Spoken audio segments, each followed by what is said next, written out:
प्रणाम जी। सुंदर सास जी, कोटि कोटि प्रणाम। आज हम रंग महल की चौथी भूम का आनंद लेते हैं। चौथी भूम में जो नित्य की हवेली है। रंग महल की चौथी भूम में 28 स्तंभ के चौकिस से चौथी चौरस हवेली नित्य की है, जहाँ श्री राज श्यामा जी व हम सखियाँ संगीत और प्रेममयी नित्य की लीला में डूब जाते हैं। आइए नित्य की हवेली की शोभा को समझते हैं। हवेली की दक्षिण, पश्चिम व उत्तर दिशा में मध्य में दरवाज़ा आया है। दरवाजे के दाएं बाएं 10-10 मंदिर आए हैं। हवेली की पूर्व दिशा में मंदिर नहीं आए हैं। मंदिरों की जगह पर दहलान आई है, जिसमें हरे रंग के थंबों की 2 हारें आई हैं।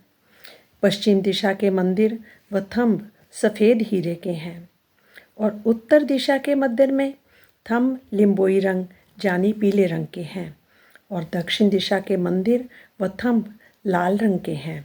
इन मंदिरों से निकलती नूरी किरणों में नवरंग बाई जी की जुत्कार स्वरूप और श्रृंगार और भी मनमोहक लगता है।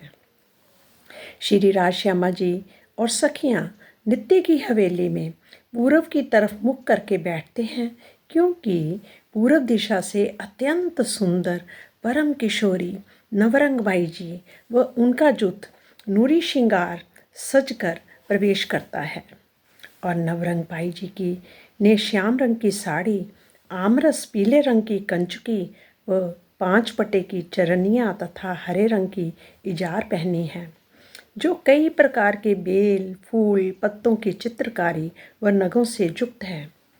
सखियाँ वाद्य यंत्रों से तान छेड़ती हैं और कुछ सखियाँ नवरंग जी को नित्य के साथ देने के लिए खड़ी हो जाती हैं। जैसे ही नवरंग बाई जी नित्य प्रारंभ करती हैं, तो वाद्य यंत्रों पर बैठी सखियाँ उनको पूरा सहयोग देती हैं। नवरंग बाई जी नित्य करती हैं, साथ में गायन भी करती हैं। कुछ सखियाँ नवरंग बाई जी का गायन में साथ भी देती हैं। नवरंग बाई जी के मधुर कंठ और सुंदर नृत्य कला से समा बंध जाता है। रात्रि के साथ साथ नवरंग बाई जी की कला और भी चढ़ती जाती है। धनी के मीठे मीठे नैनों की प्रशंसा को पाकर नवरंग बाई जी की गत बदल जाती है, जिससे आनंद और भी बढ़ता जाता है। नवरंग बाई जी के नृत्य की कला में निपुण तो है ही, परंतु आज तो ऐसा लगता है वह कमाल ही कर रही हैं। वे इस कला से चरणों से थाप देती हैं। था थई थई, था थई थई, धागे नत्ते नक्के दिन, धागे नत्ते नक्के दिन। जब वह झांझरी बजाना चाहती है तो केवल झांझरी ही बोलती है। जब केवल घुंघरी बजाना चाहती है तो घुंघरी ही बजती है। वह जिस आभूषण को जैसा बुलवाना चाहती है वैसे ही बोलता है, मानो कोई विशेष खेल बन गया है। जब बुलावे सर्वा अंगे, भूखन बोले सब एक संगे। जब जुदे जुदे स्वर बुलावे, छब जुदी सबों की सुहावे, छब जुदी सबों की सुहावे।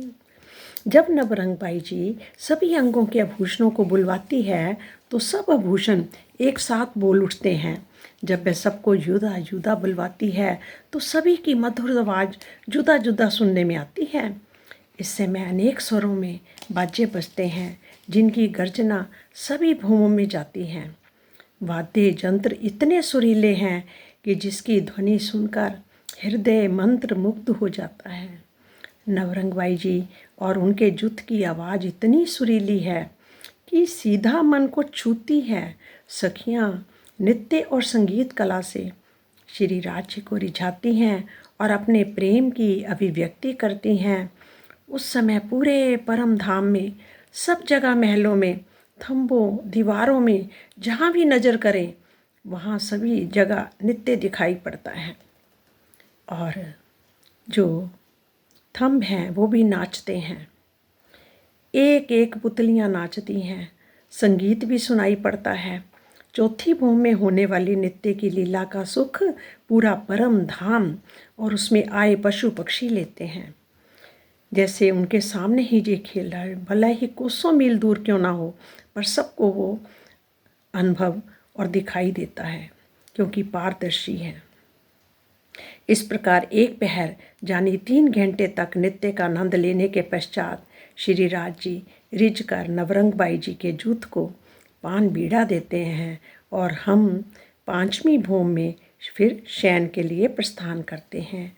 आइए अब हम आगे चलते हैं। बोलो श्री प्राणनाथ प्यारे की जय, बोलो मेरे सतगुरु प्यारे की जय, धाम के धनी की जय।